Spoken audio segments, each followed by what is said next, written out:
Impossible क्या है क्या नहीं ये तो मैं नहीं जानता, लेकिन जो भी ट्रेटर है उसे तो मैं जल्द ही बेनकाब करूंगा। आखिर इस कंपनी को बचा कर ही मुझे मेरी मंजिल की चाबियां मिलेंगी। दादी की शर्तों को पूरा करके मुझे मेरे माँ बाप के कातिल तक ले जाएगी और दूसरी चाबी इस शहर में मेरी असली पहचान का दरवाजा खोलेगी। उनके लिए, दादी के लिए और खुद को साबित करने के लिए मुझे यह टास्क जल्द ही पूरा करना होगा। कौन है अमित खन्ना?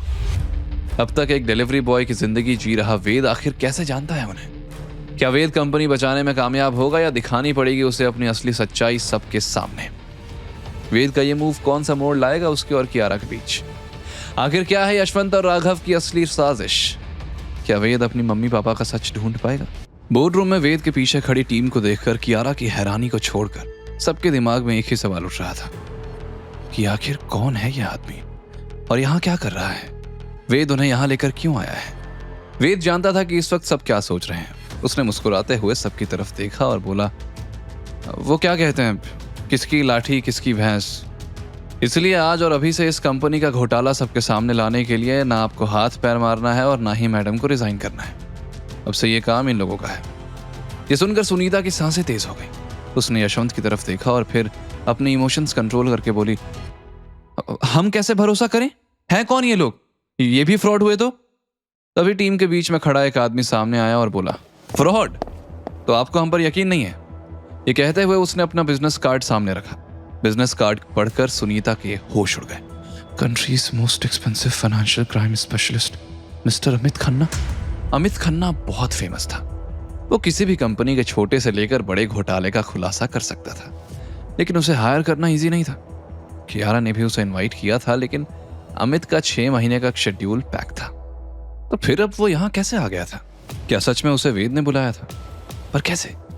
वेद ने कियारा के माथे पर शिकन देखकर कहा, कियारा मैडम, अब से मिस्टर खन्ना की टीम आपके लिए काम करेगी। वो चोर की दाढ़ी में तिनका ही नहीं, पूरी की पूरी चुराई हुई दाढ़ी भी ढूंढ लेंगे। मिस्टर खन्ना को देखकर कियारा उठ खड़ी हुई। अब उसके अंदर भी कॉन्फिडेंस आ गया था। आप लोग जानते ही हैं कि अमित खन्ना की टीम क्या कर सकती है। मुझे एक और मौका दीजिए, मैं जल्द ही फाइनेंशियल फ्रॉड को ढूंढ निकालूंगी। उसकी बात सुनकर सब आपस में फुसफुसाने लगे। फिर उनमें से एक बोर्ड मेंबर मिस्टर गुप्ता ने कहा, ठीक है, कियारा को एक आखिरी मौका दे सकते हैं, लेकिन जल्द से जल्द हमें रिजल्ट चाहिए। यह सुनकर कियारा के चेहरे पर हल्की सी स्माइल आ गई, लेकिन यशवंत ने मुट्ठी बांध ली।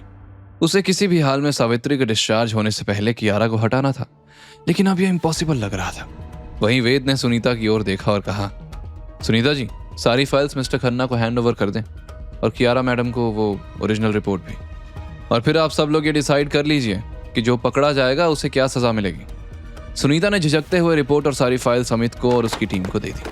उन्होंने फटाफट फाइल्स और डेटा चेक करना शुरू किया। जैसे जैसे घड़ी की टिक टिक बढ़ रही थी, वैसे वैसे सुनीता के दिल की धड़कन भी तेज हो रही थी। आज तो मेरा खेल खत्म। वहां बैठे बैठे मेंबर्स उनकी तरफ हैरानी से देख रहे थे। थोड़ी ही देर में राघव को भी होश आ गया। वो गुस्से में वेद को मारने के लिए उठना ही वाला था, लेकिन यशवंत ने उसे रुकने का इशारा किया और अमित की तरफ देखने को कहा।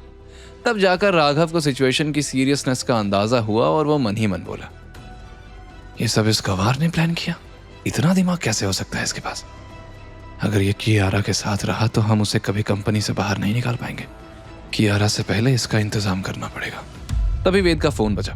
दरअसल उसने नर्स को पैसे दिए थे और कहा था कि मिसेस सावित्री से रिलेटेड कोई भी खबर हो तो तुरंत बताना। कॉल पर नर्स की बात सुनने के बाद वेद ने कियारा से कहा, सावित्री मैडम के वाइटल सब नॉर्मल है। सावित्री के होश में आने की खबर सुनकर कियारा की खुशी का ठिकाना नहीं था, लेकिन राघव हैरानी से बोल पड़ा, but how is this possible? कल रात तक तो उन्हें होश भी नहीं आया था।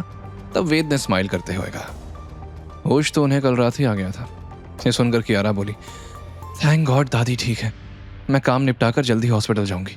कियारा की यह बात सुनकर यशवंत और राघव के चेहरे के एक्सप्रेशंस बदल गए। यशवंत मन ही मन बोला, अगर मां पूरी तरह ठीक हो गई तो कियारा को हटाना और भी मुश्किल हो जाएगा। लेकिन फिर वो, राघव और बाकी सब भी खुशी जाहिर करने लगे। दिन ढलने तक अमित और उनकी टीम ने सबके सामने 2 फ्रॉड फंड्स बेनकाब कर दिए। अमित ने उन फाइल्स को दिखाते हुए कहा, ये 1.6 करोड़ का फंड वॉयलेट ट्रेडर्स और 90 लाख का शाइन एंटरप्राइजेस, दोनों फेक कंपनीज हैं।